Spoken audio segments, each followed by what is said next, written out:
Welcome, folks, to the OKD Working Group meeting for January 30th of the year 2024. Please take a couple moments to look at the agenda and see if there's anything that you want to add, remove, change around.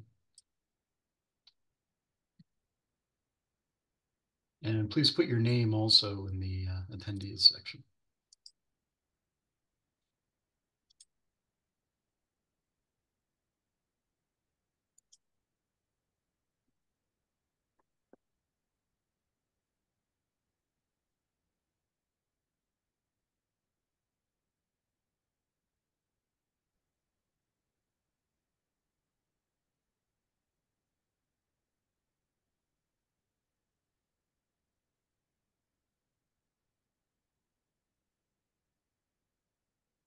All right, are we good to move forward? Anyone need to add anything to the agenda? No? All right, let's go ahead and get started with OKD release and CI/CD updates with what looks like Luigi is the only person here from that crew. So go ahead, Luigi. Yeah. Okay. Yeah. So we will be cutting a new SCOS release running on our pipelines on Thursday. So that will be our end of sprint. So we do, the cadence every 3 weeks. And then I think there was some mention a while ago about publicizing OKD outside of this group. I've just come off a meeting with some of the directors of engineering, and Christian was in the meeting as well. What has happened is that, we build, basically the images are built upstream on our CI pipeline in Prow. They're built from UBI 9 images. So the basis of all the releases and operators are, they use UB9. And so the TLDR is that there are Red Hat packages leaking into our builds. And so I'm glad that we just said, oh, just hold on, let us double check. There is a task force happening now where we're actually looking at how we're going to, because basically we're breaking our in terms of condition by having these packages leaking into our OKD releases. So until that's sorted out, I think let's just keep it within this group, if that's okay. And then as soon as we have a heads up on what's happening with the work to eliminate these RHEL package release leaks, we'll let you know, if that's okay. Yeah, so what? Zed has a question. Zed, go ahead. I remember when UBI launched, its whole point was you didn't need because it's designed for Docker, containers. I thought it was that you didn't need a license to use UBI images. I remember that being a thing, but I might have dreamt about that. Yeah, no, 100%, you're right. However, there are packages that get included in there that are RHEL specific, even though you don't need the subscriptions. But it's the same. It goes on to the same principle that Brian mentioned earlier on about, we have an OKD, but we've got Red Hat messaging in there and Red Hat logo. It's on that vein. The thing will still work. We can still make use of it, but according to internal marketing and legal, we're breaking Red Hat's terms of conditions. So, well, Luigi, are you saying there's a problem with UBI itself, or what we're doing on top of UBI?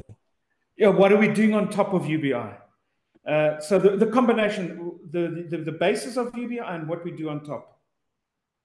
Got it. Well, do you have a sense of what this? Oh, I'm sorry. Go ahead, Bruce. No, I was going to say, well, the basis of UBI, Red Hat has said that that's available for general use. So I don't see how they could say there's a problem with that. If they screwed up, then they should modify it. But still, they have said that UBI is available for general use, no licensing requirements. I don't see how they could back away from that. Yeah. No, well, the messaging was that basically what is built in our pipeline. So my takeaway was that it was the basis of on UBI as well as what is built on top of it. So obviously we're adding more and including RPMs. Like for example, when we build Cryo and Kubelet and so on, there are extra packages that get included. So, but I think more to you are correct in that assumption, Bruce. I think that's more correct is what gets built onto it. I was going to say, I think if you use the base repos, they're free for license, but there are quite a few packages. For example, I recently tried to install something like FFmpeg, and that had a requirement that required a Red Hat repository to be added to the UBI to install that, which was then no longer within the free use. Yeah. So I think that's, you can very, very quickly get into that situation where some sort of innocuous package that you don't think should be within a Red Hat only repo is actually not within the UBI repo. So you need to then add licensed repos from Red Hat to be able to add them. You very quickly and ultimately get into that then right. And ultimately then that we're doing ourselves a favor by getting that cleaned up, right? Yes, do you have exactly. a sense of the scope, like 10, 20, 30, 50?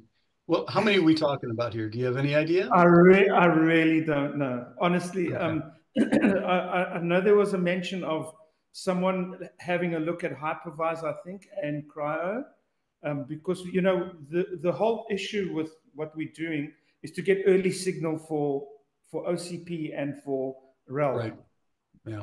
And then someone found out, oh heck, there's some RHEL packages that shouldn't be in here. Yeah. And that's it. So, for example, I also, to Brian's point, I also used, I had an operator to upgrade. We have an agent, and I put IO top and some other stuff in it. And I had to actually enable some other repos. And I have to have the Red Hat subscription using micro DNF.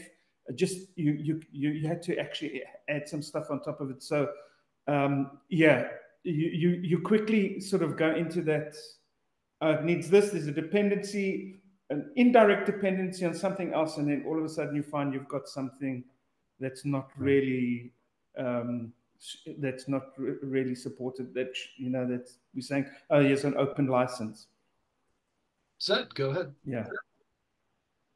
Yeah, I mean, I guess I think we probably need to understand where the line is, because if it's a case that we need to rebase all of our images so for example, they're built from a Fedora base and then they include in the EPEL repositories, so which can get complicated with licensing as well, and that side, that's actually a very large piece of build engineering work to rebase almost the entirety of OKD to not build off the UBI images, because I think almost most of the cluster components build off that at its base.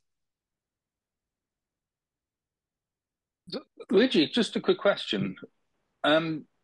Is there an option to build from the CentOS stream sort of source instead of the RHEL source? Because I know that we base the sort of the host images of CentOS stream CoreOS. I'm just wondering, instead of UBI needing the RHEL images, is there any chance of bringing in the CentOS streams images? To be honest, Brian, that I don't know, but it's a great question. I can ask. Christian's more of the expert there. But what I do know is that the RPMs are lacking.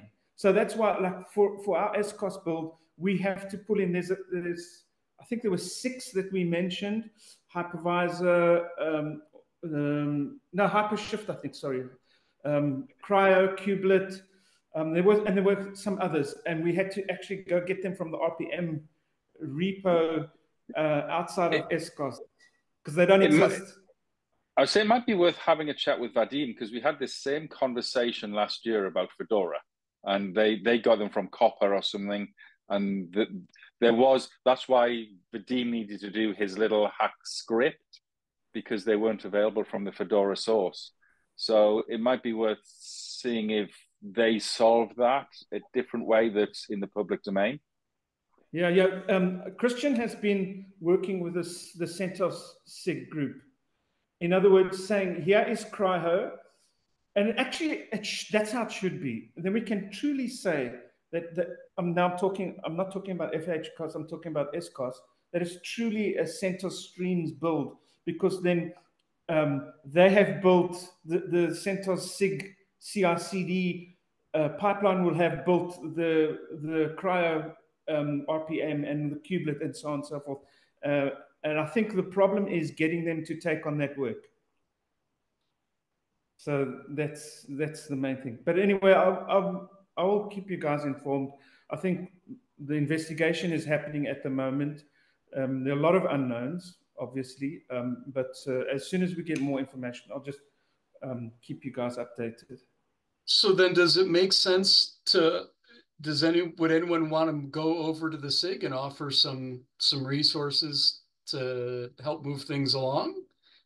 You know, that's the other aspect of this, is maybe we help by helping the other project. You know, I mean, we're kind of short-staffed ourselves, but if we could help out just to get us over this, I think it might be good. Any other thoughts on this topic? The only thing I would say, Luigi, as we're fixing this, will this unlock the ability for us to put the FCOS version of OKD in the same pipeline as the SCOS? Because I believe it is these packages that's causing we have to do something special to build the FCOS images. So if we solve it for SCOS, does that also solve it for FCOS, which means we can then move the FCOS build into the public domain as well? So it might be worth looking at the two together, is what I'm thinking. Yeah, yeah. To your point as well, I think we want to alleviate and sort of help Vadim as well with him manually doing these things and changing. So yeah, absolutely.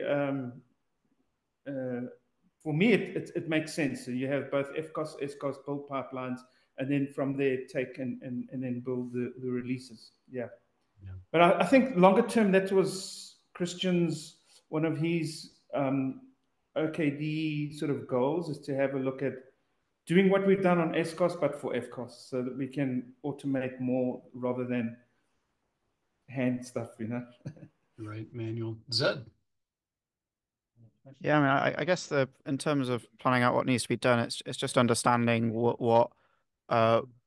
where stuff needs to be changed, because if it's my understanding is the neither for COS or SCOS, like on the actual nodes, will add in any Red Hat packages. It will only be in the running containers. So like the so I think some of the containers are polluted probably with Red Hat packages. But building those payload components, my understanding is most of that's done in private Red Hat CI and like Prow, which the community doesn't really have access to even contribute on, which I guess is a bit of a barrier of entry for this group to even look at.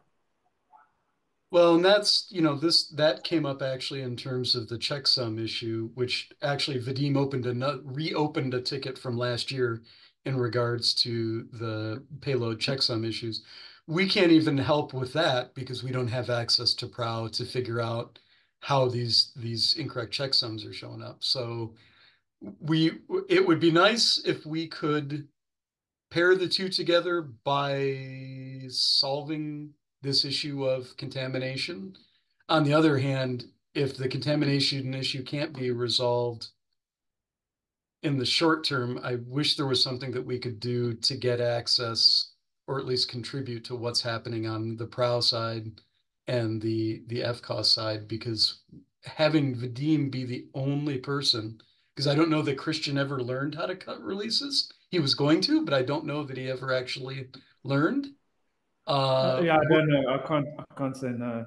Right. And so we're basically dead in the water if Vadim, gets abducted by aliens or something, right? So I think that should be a big point of focus for this year, is figuring out one way or the other, how do we get it out of Prow or get access somehow or something so that it's not just reliant on the dean.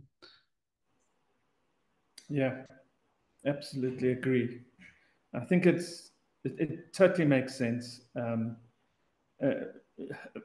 If it's going to be a community-driven project, I think we should have all the tools and access so that the community can have the tools to build, the tools to test, and the tools to actually release and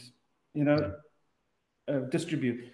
But at the moment, it's very locked into PRA. And it's a frustrating thing. So, but yeah. Christian, I mean, that was one of his goals. I'll chat to him again and find out exactly where they're going with it. Okay. And again, this goes back to, we really should have like a meeting sometime in February, maybe, where we all sit down and say, okay, what is the plan? And how do we get to where we want to go? Because there's Luigi, and no offense to you, Luigi, but you've done a great job of being sort of this intermediary going back and forth, but ultimately the community should be able to have some communications and be able to have some planning say so in terms of a community project getting released and whatnot. So yeah, and things get lost in translation. One yeah. hop, 2 hops, 3 hops, and Right. yeah, Exactly. absolutely. All right. Any other thoughts on this?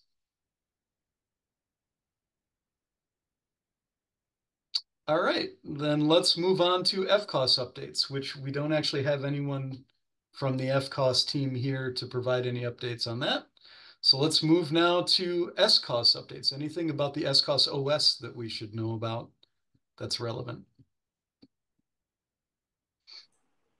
Okay, and then community development updates, Brian. You may have to fill in this because I missed the first half of the meeting. Oh, but there are yeah, that's right. Yeah. So there are a couple of. Yeah, go ahead. Go ahead. I was going to say a couple of things that is worth just pointing out is that we now have the new Kubernetes channel, OKD Dev, which is where we're going to collaborate to actually do development such as the operator catalog building project. So if you're not a member of that, in the Kubernetes Slack organization, there is now OKD Dev, OKD-Dev. So please jump on board. I noticed quite a few people are already on there. Come on board, and this is where we're going to talk about it. And Jamie's just put the link in the top of the working group meeting if you need a link. There you go. The other thing that we talked about, the next community meeting, which is next week, we are going to talk about, and I forget the name of the technology, but a method of building and testing OKD releases automatically. There is a tool. He's not on the call, is he? It's Dagger. I think it was That's Dagger, wasn't it? Yeah. Dagger, that's the one. Yeah. So Dagger. So we are going to get a demo and a run through of how you can use Dagger to actually set up and test OKD instances. So that's going to be part of next week's call. And then I'm going to hand over to Jamie because I missed the first half of the meeting.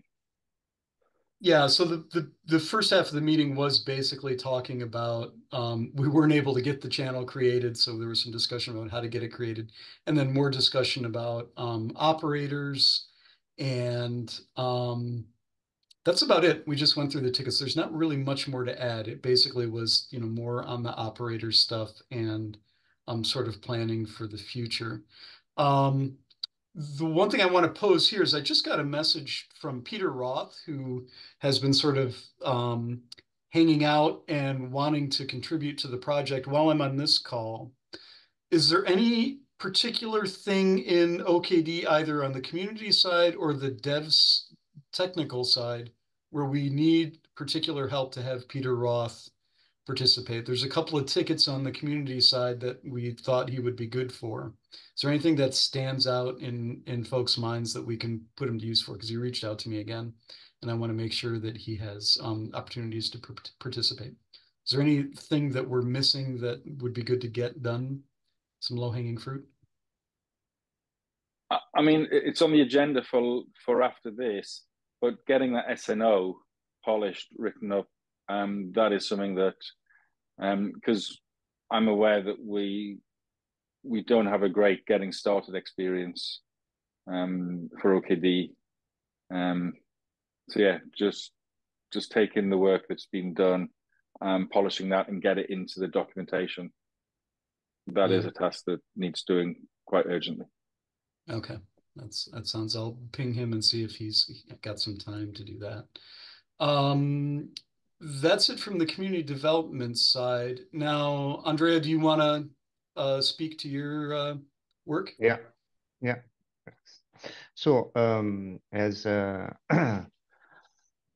as the other said the beginning, with the latest 4.15 release of OKD, now the whole agent-based approach is available for the OKD users. We had from the community side, we had a pending action for publishing a video. I'm preparing it. It's almost ready, but I think we can discuss in the next meeting for that. On the development side, I've pushed a new repository called Mini Agent, thanks to Vadim. But I think that Vadim created it initially as private, and only him has the ability to make it public. I don't know if you have the superpowers to make it public. One of you in the OKD. I think Jamie is the only one here that is an owner. Yeah, I can do that.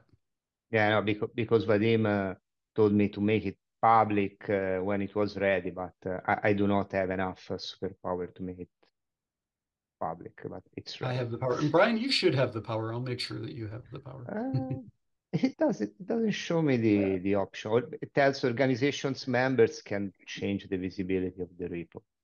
No, it's only owners that can change it, and we've got 6 owners, and I'm not one of them.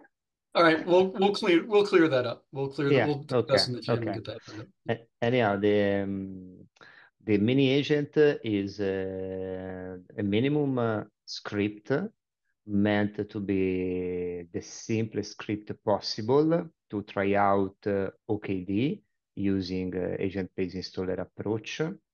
And essentially, it creates a single virtual machine and it deploys an SNO cluster on the virtual machine using libvirt. I've tested it. It works. I've polished it so that it works directly with OKD without any other hassle. I would like also to ask you if you can try it out and see if something doesn't work properly or test it in some way. Local tests till now were fine, and I think it could be a good starting point or a toy for a community user to start playing with OKD easily. So Brian, also you can try it out for SNO. I started with SNO because it was the simplest cluster possible with them, and also the configuration is the simplest possible. It doesn't want to be a complete or exhaustive example of how you could use the agent-based installer with OKD, but just a kickoff thing. If there will be interest in implementing other topologies or other flavors, we could work on it. So that's just a starting point to very quickly on my machine. It took about around 25 minutes to set up the cluster automatically. So that's it. Just to check, will it work with 4.14 or is it just 4.15? No, 4.15. It's just, so it's 4.15 onwards. So it requires new features of 4.15. Okay. Yes. So the latest released OKD version is fine and contains everything. Excellent. And I did just make the repo public. We'll work out the Thank you. ownership stuff later, but yeah, it's not public. Did you try it on? Did you run it on Intel hardware? Yes, on Intel Okay. hardware. Okay, so I can try it on Arch 64 and see what happens. That should be exciting. Yeah. Are All we right. actually building? I don't know whether we're building containers for Arch. It's one of the things that we pointed out, that everybody but OKD was building ARM binaries, but we weren't. Yeah, I don't think we are, because it's the reason why we don't have a CRC or whatever it's meant to be called now for OKD for Mac, because we don't build the ARM builds. OpenShift local. Yeah. Well, it can't be OpenShift local for us, can it? Well, it isn't. We'll That's be right. very Well, upset. we talked about this last year and we decided Yeah, to I know, just I stick know, with yeah. CRC. So yeah. All right. Anything else? Oh, and one other thing, actually, hearkening back to the community meeting, was that we've decided to move ahead with publishing the FCOS and SCOS butane ignition videos and start the video series. So now that I've got our meetings for 2024 posted, so up to current, I'll slap the intro, the OKD intro on those two videos and get them published. I'll start a new playlist within the OpenShift account and publish those in the next couple of days. So we are going to get started with our video foundation series. And Andrea, perfect timing, I think, to put your video there. So Sure. excellent.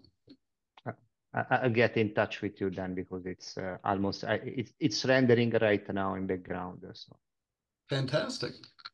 All right. I think at this point we are at the end of our agenda. Is there anything else that folks want to talk about? yeah, so I just wanted to highlight, to raise one point regarding the documentation. I saw also that in the initial page there are mentioned just the UBI and IPI installation. Now that the ABI is available, maybe it could be worth updating it. I don't know what's the process or the recommended. I think what we'll do at the next community meeting is, well, we can talk in the dev channel leading up to Okay. that, but at the next Okay. community meeting, we'll formulate a plan to announce this as a thing. I think we want to update the documentation, but we also want to be ta-da, and get some recognition for this. Cool. Yeah, it's a great in, I think, for people to embrace OKD. So thank you very much for your work. Very much appreciated. Thank you. Thanks to everybody that worked on it. Zed, go ahead. So it's not really a topic for discussion, more just kind of an interest straw poll. I was just curious, kind of for those who run OKD clusters, kind of how you folks are doing storage at the moment. I think I talked about it the other time. We're using kind of a build of the ODF operator, which is Ruxef more or less. But I was curious what other people were using, because obviously everyone loves containers until they have to think about storage most of the time. So yeah.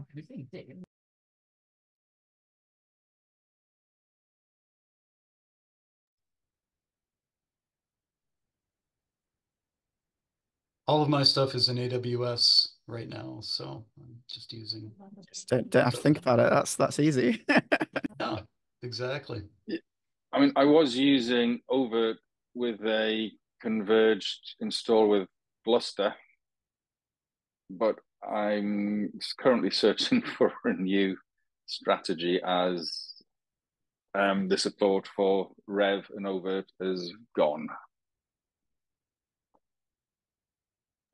Okay, interesting. Yeah, I mean, I quite enjoyed the Ceph and kind of that seems to work, and especially because it runs inside the cluster.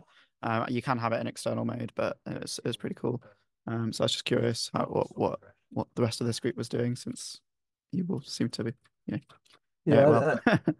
yeah, I'm using VMware vSphere, which is just what our IT services people happen to have a big cluster of. We're using external. I'm waiting to see, Bruce, I'm curious what you end up doing in terms of the licensing. I'm curious what's going to happen the next couple months. Yeah, me too. All right. Anything else that folks want to talk about? Hang on, Jack was talking. Oh, sorry. Go ahead, Jack. We're using external CFFS cluster that we're just mounting with the upstream CFFS driver. So are you mounting file system rather than block devices for that then? Exactly, yeah. That would Okay, fine. which is exactly what we want actually. All right. Thanks, folks. Be sure to join the dev channel where there's lots of sort of focused conversation, I think, going to be happening. And thank you for everyone's hard work. And community development meeting is next week at this time. And then this group will meet again in 2 weeks. All right. Thank you so much. Thank you. Thank Bye. you.